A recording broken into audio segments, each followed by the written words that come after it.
Good afternoon. How is everybody doing? How is everybody doing? Okay, my next question. How many people love beer? Well, my name is Tom Baer, and I'm the publisher of Food and Wine. And I've got to thank Blue Moon because they have a very, very special treat for all of you today.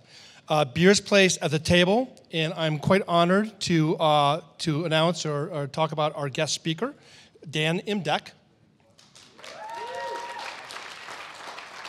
Dan is one of 16 master cicerones in the world and one of 3 master cicerones at Miller's Coors, where he's the manager of beer education at Miller Coors. Rough job. His role is to elevate all aspects of the beer experience, from developing beer and food pairings programs to providing staff training for some of the most well-known beer retailers in the country. Today, Dan's going to explain why beer is such a great partner with food and share simple-to-follow principles that will guide your own beer and food pairing. In this seminar, you're going to sample 4 small, bite-sized courses paired with 5 different beers from the Blue Moon Brewery in the Rhino District of Denver. And as you taste, you're going to experience how each course illustrates different aspects of beer and food pairings and flavor interaction. Ladies and gentlemen, Dan Imdieke. Thank you, thank you. Wow, packed house, I love it. You never know when you bring beer to a wine festival how that's going to turn out, but thank you very much in advance for spending this part of your afternoon with us. Delighted to be here at a venue and at an event like this to share the power and the impact of beer and food pairing. I think, judging by the attendance, it's something that I think people have lent some credibility to over the last number of years based on a lot of factors. Obviously, the amount of breweries and beers available has exploded over the last 5 to 8 years. And so beer has been getting a place at the table to some degree, but I think a lot of people think of beer as the casual everyday drink.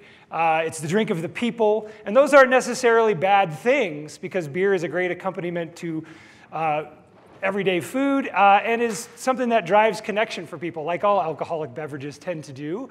So there are a lot of more subtle, nuanced beers that are refreshing, that don't take center stage in social interactions. In other words, people don't think a lot about what they're drinking. But that has changed, and some of those beers serve their purpose, certainly. But there are beers and beer styles that can sit alongside any wine or spirit and have the same amount of nuances and dimensions and complexity of flavor. And I think the goal today is to just talk about why that is. I think a lot of people here may have experienced beer and food pairings, beer dinners, things like that. But beer is a really, really good partner with food. And the ingredients of beer are part of the reason for that. And there's some other things that we're going to talk about that really lend itself well to that. And then we're going to go into kind of some simple to follow principles that, quite honestly, I would follow this set of principles we're going to share today, whether I'm doing a sampling in a grocery store in the deli section with Blue Moon, or whether I'm at a 5-star restaurant pairing beer and food. Now, we might have different conversations about the level of experience you'll have with those 2 pairings in those scenarios, but essentially the principles are the same. And I think a lot of people, you'll hear some familiar terms that we'll use probably with other pairing with other spirits and wine, but a lot of people, the language piece of food and flavor pairing is one of the hardest things to remember or get their head around.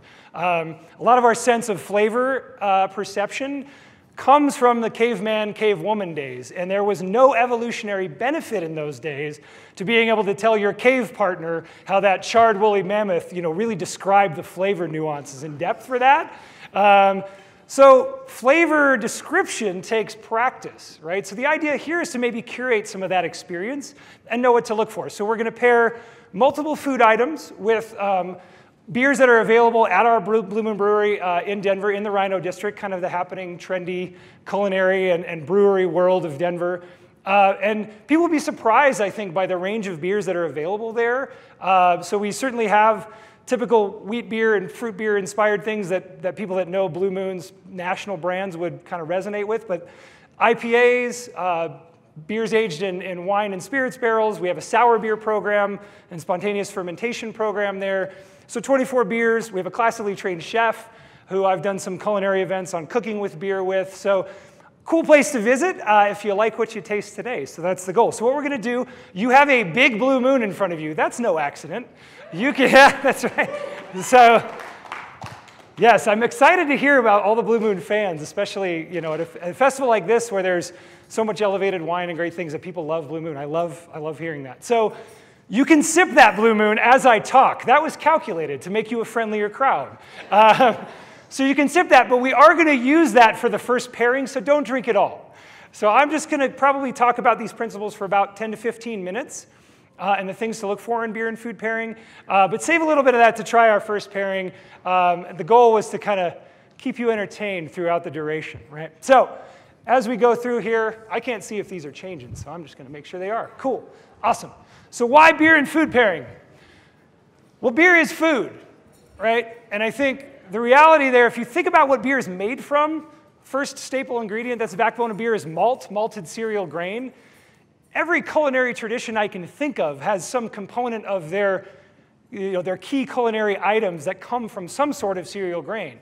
So it would stand to reason that the affinities there between a beverage made with cereal grain and food would be pretty strong, right? And so that can be barley most commonly, but also wheat, oats, rye, a whole range of grains that can go into beer. And then the other key component there with malt is that it's cooked, right? So wine is not cooked. Doesn't mean wine isn't a great pairing partner. It is, and I certainly wouldn't assert that at an event like this. But beer has cooked flavors in there. So you're toasting and roasting malt in the malting process, similarly to when you're toasting bread, sauteing something in a pan.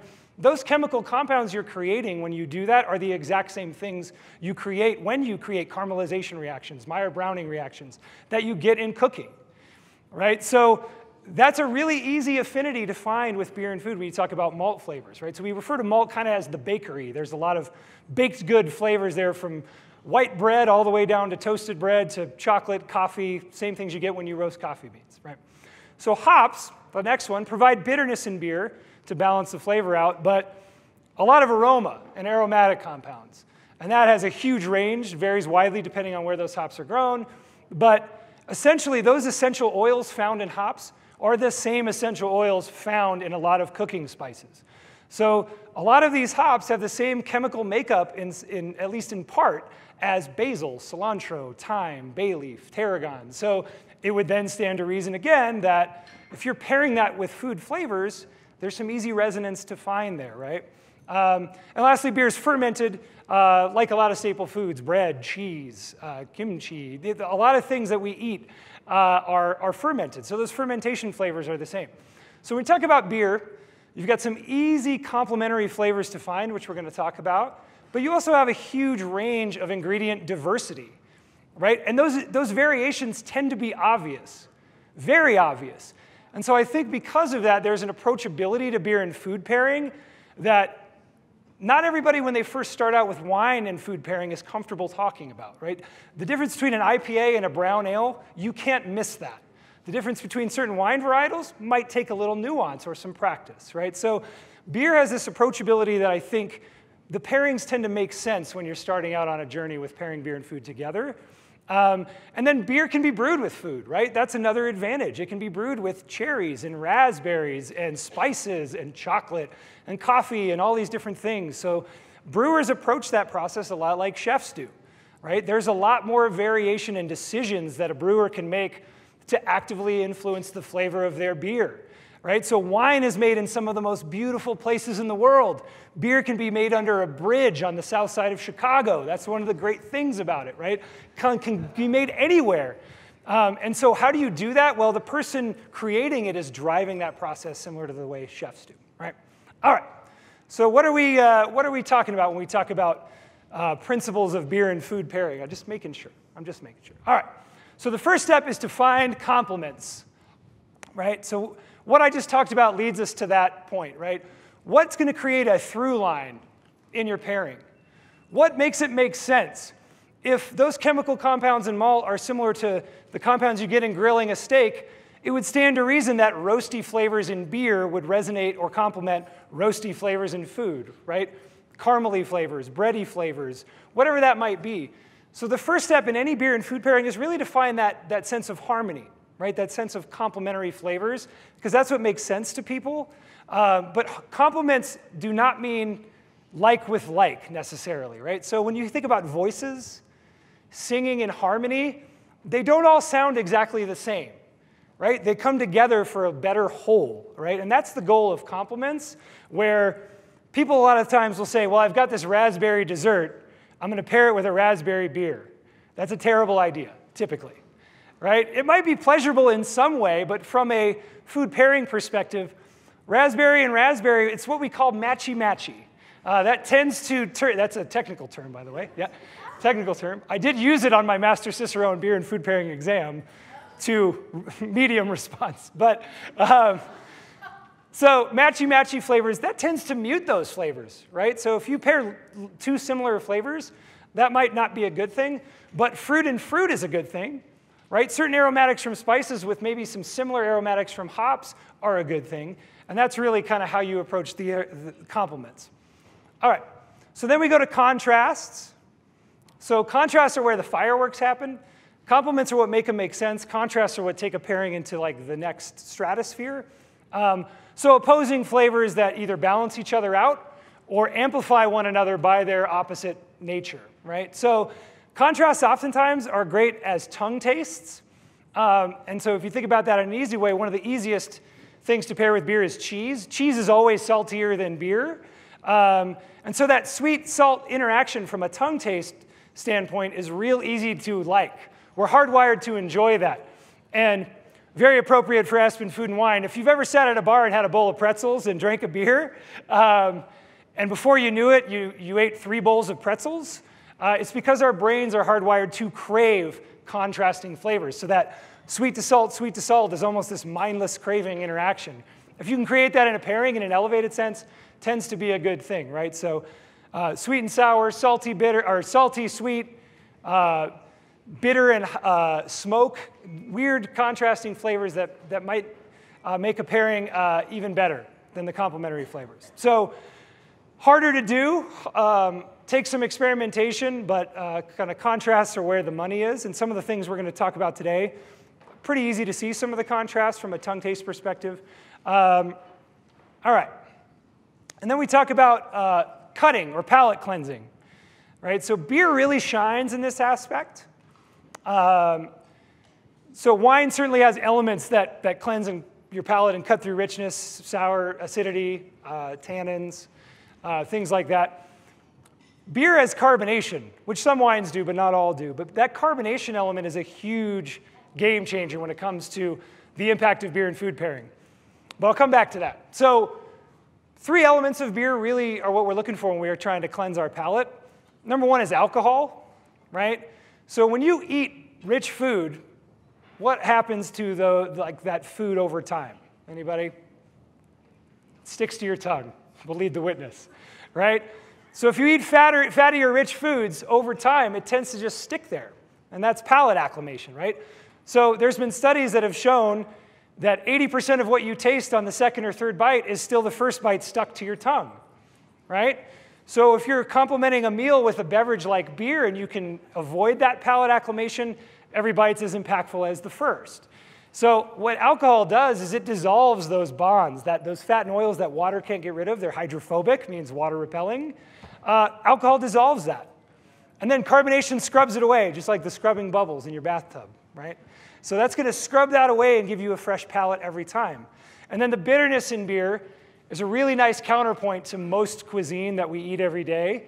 It cuts through richness and is a nice textural contrast. So those 3 elements really are what kind of cleanse our palate and make each bite as impactful as the first. So we call that the 3 C's, if it's easy to remember: complement, contrast, and cut. And that's really what we're looking for as we sample our food pairings today. So our first pairing, without further ado, is Blue Moon Belgian White. Been around over 20 years. Yeah, I'd like to get some fans. Thank you. Love the folks from Food and Wine love Blue Moon Belgian White. That makes me happy in my heart. One of the best, most food-friendly beers out there. This style lends itself well to food. So beer brewed with malted barley, but also wheat and oats, Valencia orange peel, and coriander. And coriander, there's no one word that can describe coriander. It's floral, it's peppery, it's citrusy. It's really nice flavors to accent food, right? So Blue Moon Belgian White's been around over 20 years. It started in the basement brewery of the Sandlot in Coors Field, and really took some convincing over time, quite honestly, to convince Miller Coors that it was going to be something that could sell. And 20 years later, it has sold more beer year over year over year, virtually every year it's been out. So we're going to try that with a blackened tuna tataki, with wasabi aioli and pickled daikon radish sprouts.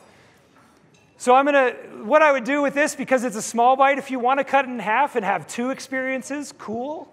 If you want to shove it in your mouth because you had a great time at the grand tasting, also cool. But if you want to cut it in two, you can get two different interactions. I would try the food first, then try the beer. And if you're doing a second bite, try the beer first and then try the food. And see what you experience, and really kind of assess what's going on in your tongue. And aromatically, of course. So idea behind this pairing, citrus and seafood usually are welcome partners. Not as straightforward as lemon with flaky whitefish. Tuna's a little more steaky, a little richer. But that kind of bright element from the orange is going to dial up some of the steakiness and brighten that up in the tuna. Coriander should play off those blackening spices as a nice complement without being too matchy-matchy. And then when you think about tongue taste, pickled daikon has some acidity, real nice contrast to the malt sweetness in the beer. Right? And then that sweetness and that creamy mouthfeel from the wheat and oats is also going to, any heat from that wasabi aioli, although it's just a tiny bit of it, that sweetness in beer tends to calm that interaction. So I'm going to try it. Quit talking. It's going to be amazing. Throw it in there.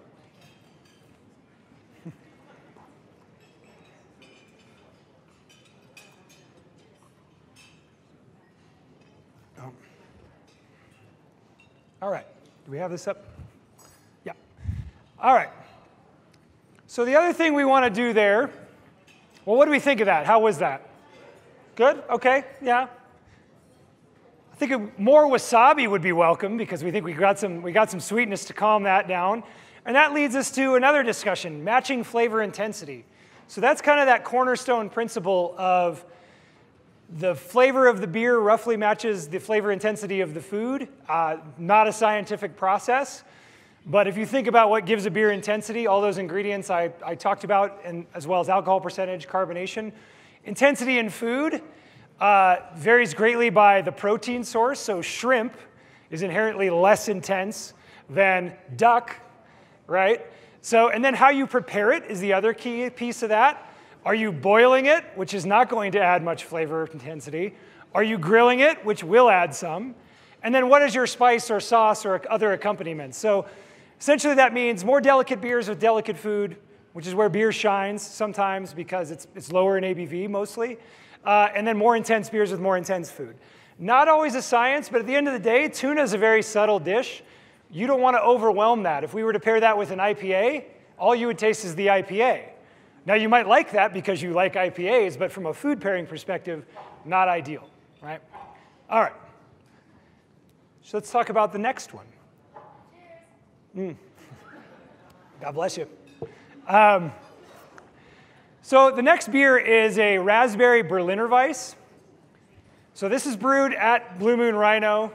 Berliner Weisse as a style had a reputation for being kind of wine-like. In the early 1800s, Napoleon's troops referred to it as the Champagne of the North in northern Germany. So very spritzy, light in body, crisp, refreshing. In its base style form, has flavors of green apple, tart lemon, white grape juice. We've taken that base style and added some raspberries to it, right? So it's a lower ABV beer, 3.8%. meant to be crisp and refreshing.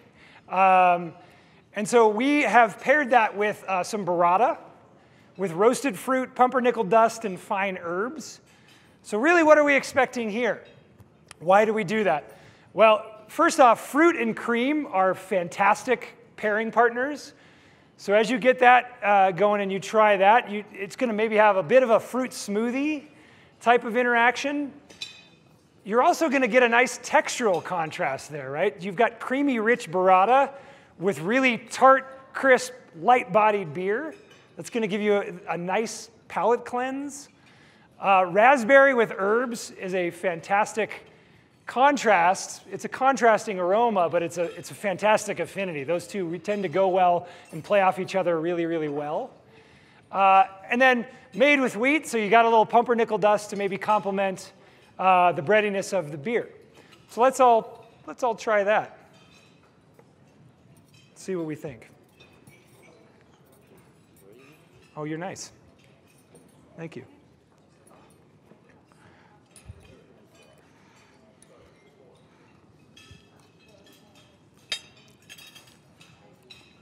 Oh, yeah.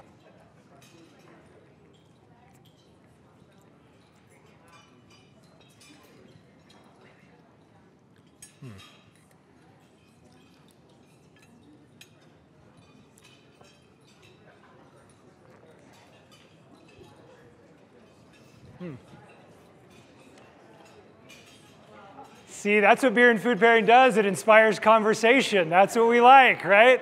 So does anyone want to be a brave soul and say what happened there when you paired that, or that they liked it, just what they liked about it? Raspberry exploded. Yeah. Big contrast between the mouthfeels there for sure, and then amplifies the raspberry because of some of those contrasting notes. Anybody else?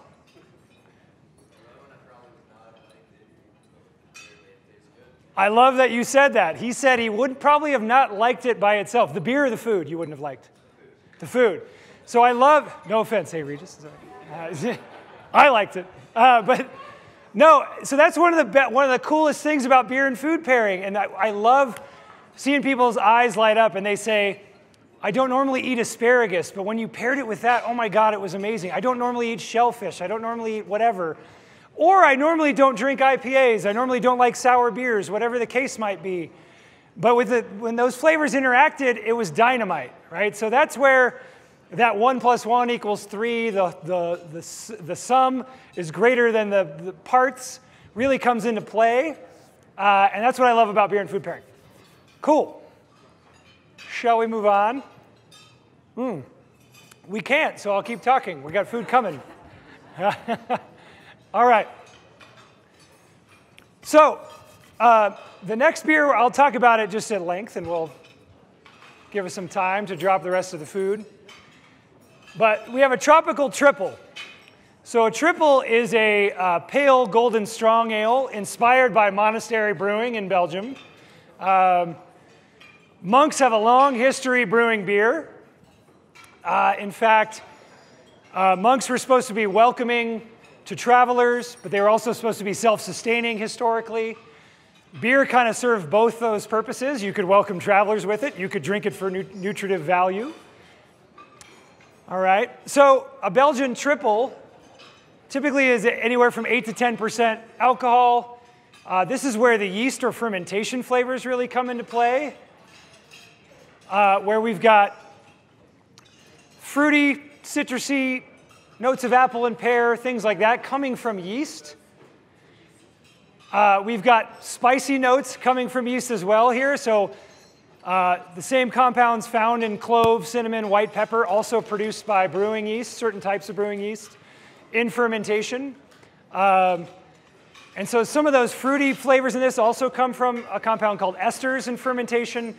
And that is what makes a banana, an apple. Those same compounds are formed just by yeast and fermentation.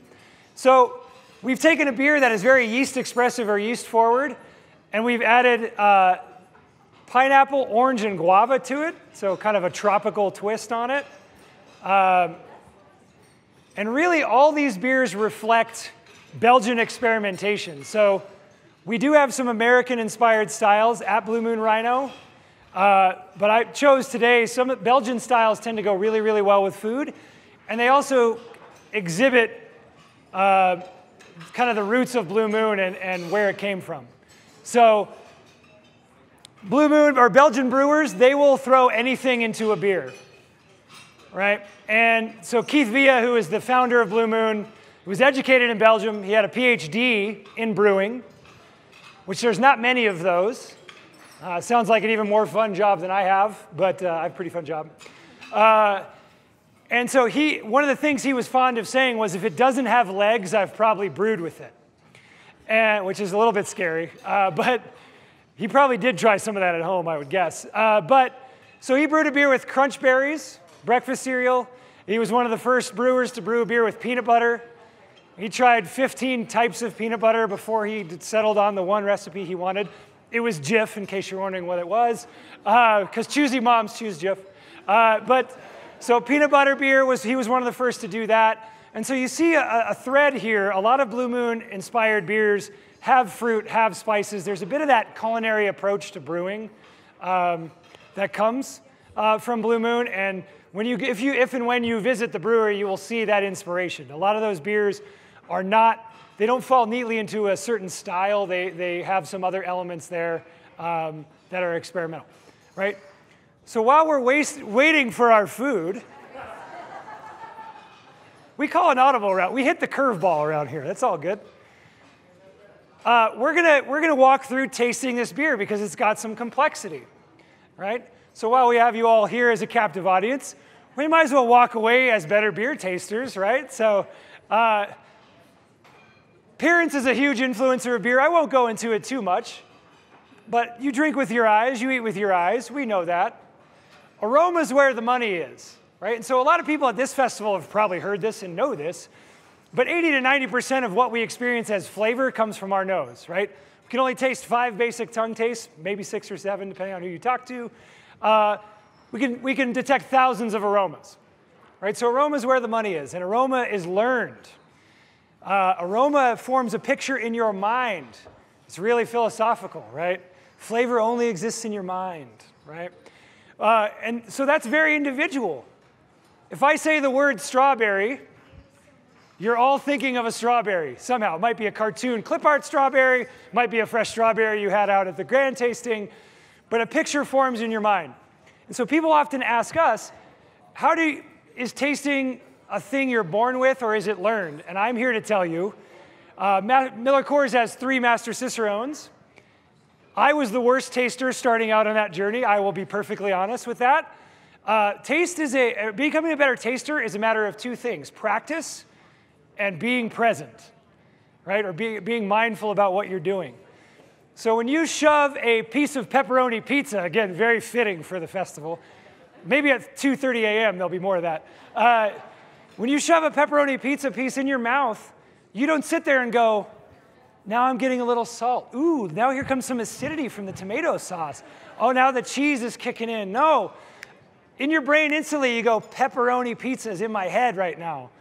So becoming a better taster is merely slowing down and thinking about, what am I getting from malt? What are those baked good flavors? What am I getting from hops, spicy, herbal, fruity flavors? What am I getting from yeast? All those different things, and thinking about that as an experience, right? So half the battle is slowing down. And then putting language to that becomes a little bit more of a difficult journey that takes practice, right? Typically you start general, saying that tastes citrusy. And then it's like, okay, well, what kind of citrus? Is it lemon? Is it orange? Is it lime? Is it Meyer lemon? Is it lime peel, right? So then you kind of can take that to a romantic domain that is very befitting of this weekend, I think, right? So there should always be validity to that, but it just takes time and practice to really identify those things. So that's my long-winded way of saying we're going to swirl our beer and smell it. And when you smell it, you're not going to huff it like, you just 3 short sniffs, maybe from a distance, because you don't want to acclimate to what's there. Does anyone want to throw out what they smell? Coffee. Toffee? Coffee. Coffee. Interesting. You may not have the right beer because there's a coffee beer down the road. All right, orange, good, yeah. Mango, yeah, there's tropical fruit. But it's a bit floral. There's kind of a baking spice component there too, right? Guava, pineapple, cool, I like it. Did you read the sheet? All right. You're right, though, it's great. That's a great descriptor. All right. So we smell. Now we put the beer in our mouth. We're going to take a quaff. What is a quaff? It's not a birdie sip. That's one of the worst things you can do when you're trying to taste something is give it one of these little, that's not going to do it, right? So you coat your tongue completely with beer and let it sit there.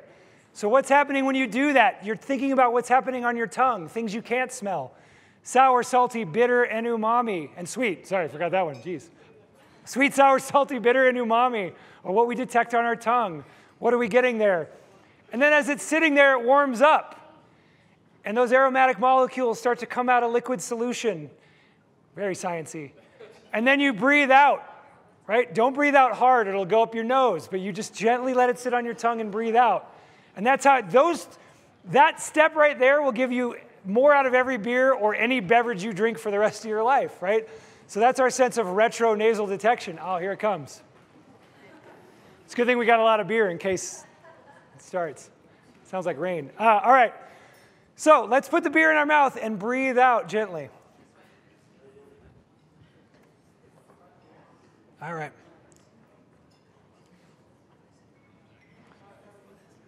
Was it more sweet or less sweet than you thought it would be when you smelled it? Less sweet, yeah, Belgian beer.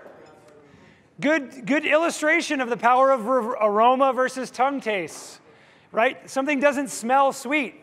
It smells like banana or orange or guava, but those are aromas. There's not a lot of residual sugar in that beer, so it's not sweet, right? It's got a crisp, refreshing finish. It's 8% alcohol. Sneaky danger on that one, for sure. Yes.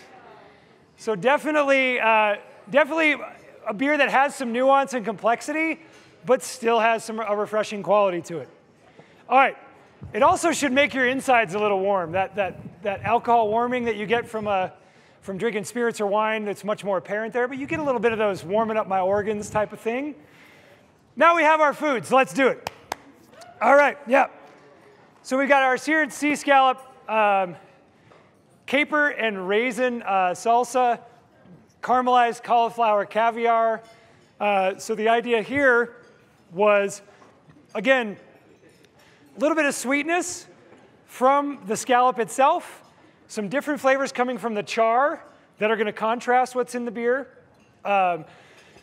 citrusy and tropical fruity notes that are going to add a nice affinity to the seafood itself, and then hopefully some really nice interplay between that raisin salsa. So again, we didn't pair it with pineapple salsa. That would be matchy-matchy, but it's fruit and fruit. Hopefully that's a nice little complement that makes it make sense to us. Capers provide a nice earthy contrast there, maybe echo some of the baking spices.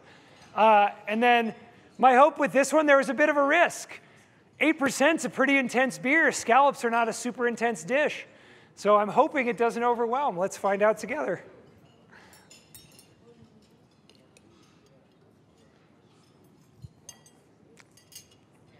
Oh, St. Regis did nice there. Mm-hmm.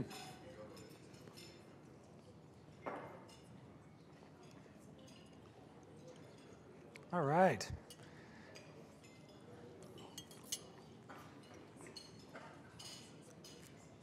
That's it, 10 more minutes. Beautiful. We're right where we need to be. We just need some dessert on the table. We'll be all set. All right. What do we think of that one?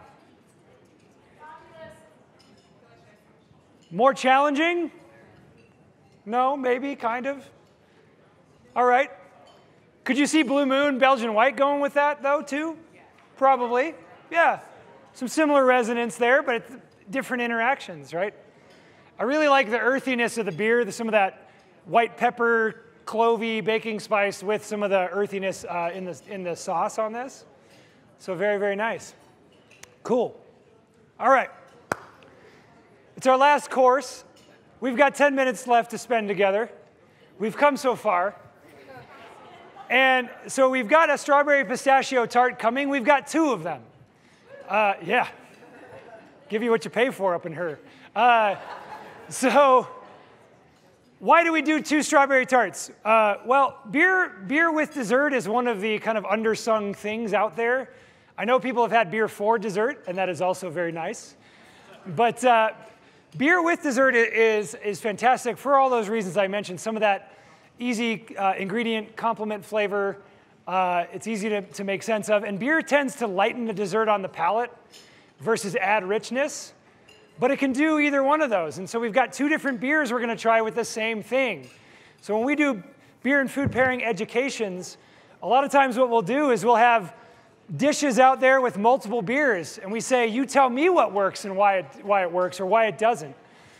And so here's 2 very different flavor interactions, I think. So we've got our strawberry pistachio tart with our iced coffee blonde, which also has some caffeine in it. So again, I got the lovely post-lunch speaking engagement spot. So that iced coffee might be welcome. So we essentially steep this on coffee grounds. And you look at this and go, well, wait a minute, it's not dark. I know, it's magic. So this is a blonde ale, or what some people would refer to as like a blonde stout, because it's got the roasty kind of chocolate and coffee notes you'd get from a stout, but it's pale in color, so it's kind of a trick on the eyes. It's also brewed with honey.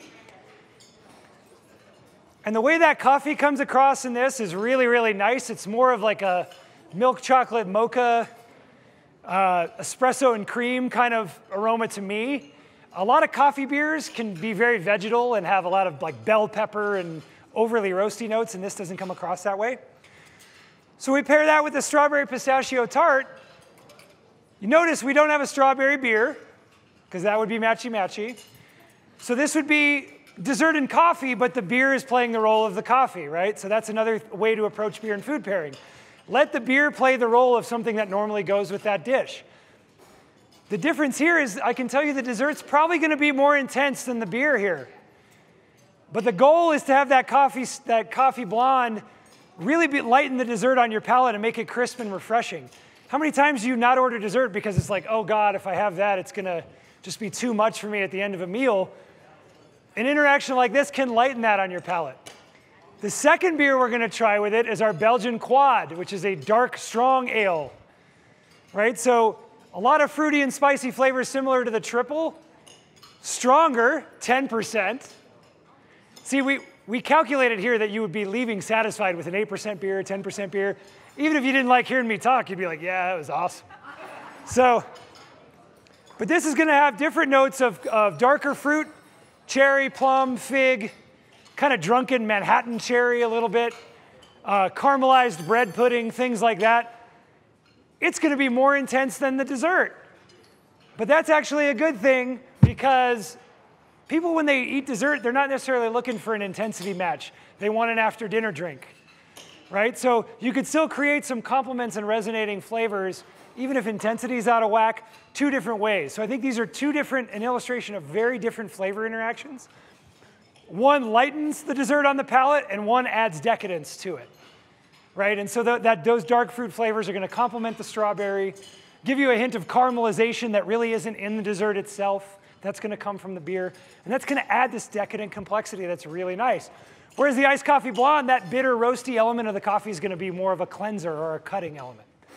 What do we think of that one? I haven't tried it. I've been running my pie hole. Nice. Here it comes.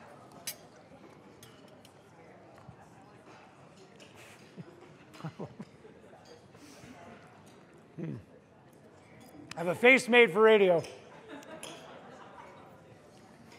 Oh, that chocolate element from the iced coffee blonde is nice.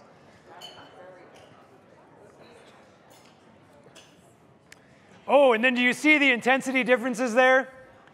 Right, so there's a bit of a, and not in a bad way, but a solventy, alcoholic, boozy element that comes from the quad that also makes the dessert disappear, but in a more intense way. So that's more of a boozy way to finish your evening dessert pairing. Whereas the iced coffee blonde was like, now I can go do some more things and taste some more things today because I lightened that dessert on my palate, right?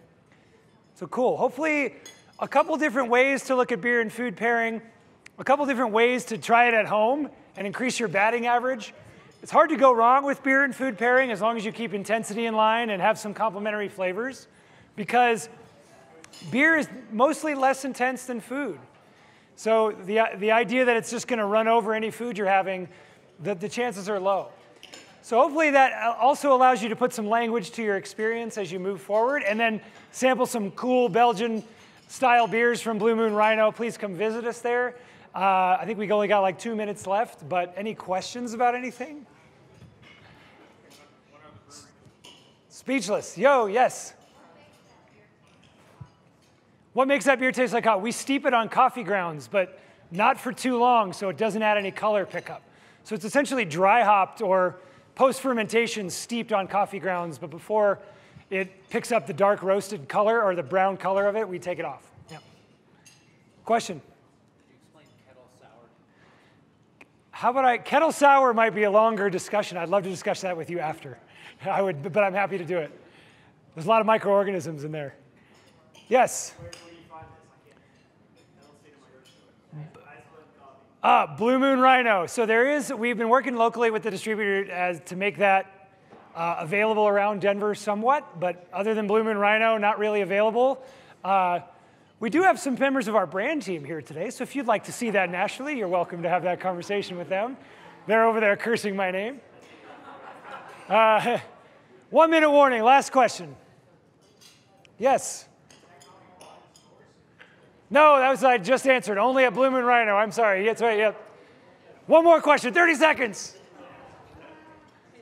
Cool. Well, thank you for spending your time today with us at a beer festival. Appreciate you.